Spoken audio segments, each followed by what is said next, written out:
होली की आत्मा। बचपन से शहर में रहने वाला मनोज इस साल होली की छुट्टियों में अपने गांव दुर्गापुर वापस आता है, जहां उसे देख पूरा गांव खुशी से झूम उठता है। जब गया था तब इतना सा था और अब देखो कितना बड़ा हो गया है। हाँ सरपंच जी, जब मैं गया था तब आप भी बहुत जवान थे और अब देखो कितने बूढ़े हो गए हैं आप। चला चलो बढ़िया है। बच्चा घर वापस आ गया। इसी खुशी में आज रात पार्टी होगी।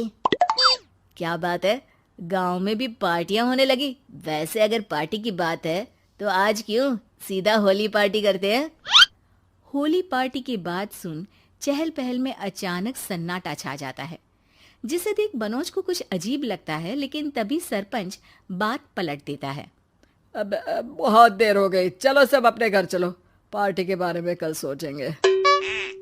मनोज भी मम्मी पापा के साथ घर आ जाता है, पर होली पार्टी और उस पर पूरे गांव की खामोशी वाली बात अभी तक उसके जहन से निकलती नहीं। पापा, होली पार्टी की बात पर सब चुप क्यों हो गए थे?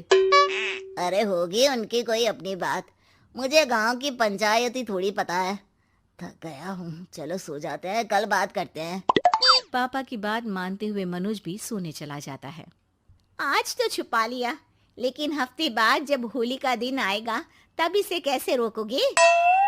अगली सुबह सूरज के साथ ही मनोज भी गांव घूमने निकल जाता है, जिस पर रास्ते में उसे अपनी ही उम्र के कुछ लड़के भी मिलते हैं, जिनसे दोस्ती कर अब वो उनके साथ घूमने लगता है। इसी तरह कुछ दिन बीत जाते हैं और होली नजदीक आने लगती है। दोस्तों, होली में 4 दिन ही बचे हैं, पर गांव में उसकी कोई तैयारियां क्यों नहीं दिख रही? क्योंकि यहाँ होली नहीं मनाई जाती। अरे पर ऐसा क्यों? वो राजा भूषण। अरे तुम 4 दिन के लिए आए हो, क्या इतना सोच रहे हो? चलो कुछ खाने चलते हैं। इसी के साथ एक बार फिर होली की बात को टलते हुए देख मनोज को शक होने लगता है। वो घर पहुंचते ही इंटरनेट पर अपने गांव और राजा भूषण के बारे में जानकारी निकालने लगता है। क्या? मुझे आज तक ये नहीं पता था। ऐसा कैसे? किसी ने मुझे कुछ बताया क्यों नहीं? सारी जानकारी लेने के बाद मनोज गांव वालों या अपने मम्मी पापा से कुछ पूछे बिना खुद ही उसकी सच्चाई के बारे में छानबीन करने लगता है, जिसके चलते वो राजा भूषण की हवेली में पहुंचता है। वाह, क्या हवेली है यार। पर क्या यहाँ सच में कोई भूत है? हेलो भूत जी, कोई है क्या? हम इस साल गांव में होली सेलिब्रेट कर रहे हैं, क्या आप उस पर थोड़ा इंटरव्यू देंगे? मनोज के ऐसा बोलते ही गांव में तूफान उठ जाता है और हवेली में रखी सारी चीजें हिलने लगती है। एक अदृश्य शक्ति मनोज को धक्का देकर हवेली से बाहर निकाल दरवाजा बंद कर लेती है। ये सब देख मनोज हैरान रह जाता है। क्या अभी मुझे हवा ने धक्का देकर बाहर निकाल दिया? मेरे होते हुए इस गांव में कभी होली नहीं मन सकती, इसलिए दोबारा ऐसी कोशिश भी मत करना, अंजाम बुरा होगा। आवाज सुन मनोज हैरानी से इधर उधर देखने लगता है, पर उसे कोई दिखाई नहीं देता। वो गांव वापस आ जाता है, जहां तूफान की वजह से सब कुछ तहस महस हो चुका होता है। आखिर ये तूफान आया कैसे? ना ऐसा कोई मौसम था और ना ही हमने होली का त्योहार मनाने की बात की थी। सरपंच की बात पर कोई रिएक्शन दिए बिना मनोज चुपचाप अपने घर चला जाता है।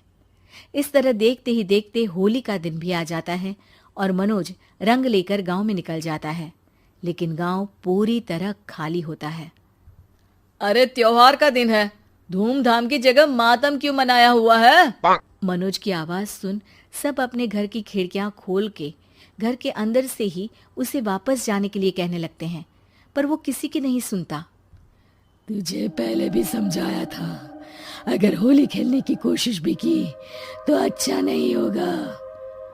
अरे बात मान लो बेटा, तुम्हें सच नहीं पता।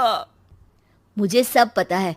सालों पहले इस राजा ने एक अंधविश्वास फैलाया और आप लोग आज तक उसे मानते आ रहे हो। अरे बेटा, जब तुम पैदा भी नहीं हुए थे उससे भी बहुत पहले से इस गांव पर होली का श्राप है। अगर गांव में होली का त्योहार मनाया जाता है तो प्रलय आना पक्की बात होती है। राजा भूषण इस सब में नहीं मानते थे और त्योहार मनाने लगे, जिसके चलते होली वाले ही दिन पहले उनके बेटे की और फिर उनकी मृत्यु हो गई। तभी से गांव की रक्षा के लिए उनकी आत्मा उस हवेली में रह रही है। सबकी बातें सुन मनोज उलझन में पड़ जाता है। सोचना भी मत मनोज, अगर तुमने इस परंपरा को तोड़ने की कोशिश भी की तो उसका परिणाम इस गांव और गांव के लोगों के लिए अच्छा नहीं होगा। मुझे भी यकीन नहीं हो रहा कि आप लोग एक बेतुकी बात को मानकर सालों से रंगों के त्योहार को मातम की तरह मनाते आ रहे हो। मनोज किसी की कोई बात ना मानते हुए पूरे गांव में रंग बिखेर देता है, जिसके तुरंत बाद वहां तूफान के साथ बिजलियां गरजने लगती है। अचानक मौसम में ऐसा बदलाव देख जहां मनोज कंफ्यूजन में आ जाता है, वहीं गांव वाले डर से सहम जाते हैं।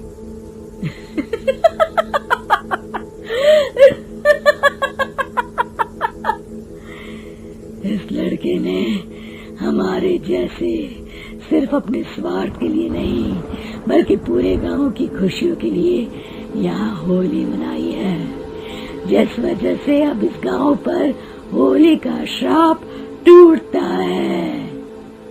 ऐसा बोलकर राजा का भूत वहां से गायब हो जाता है, जिसके बाद गांव के लोग धूमधाम से होली मनाते हैं।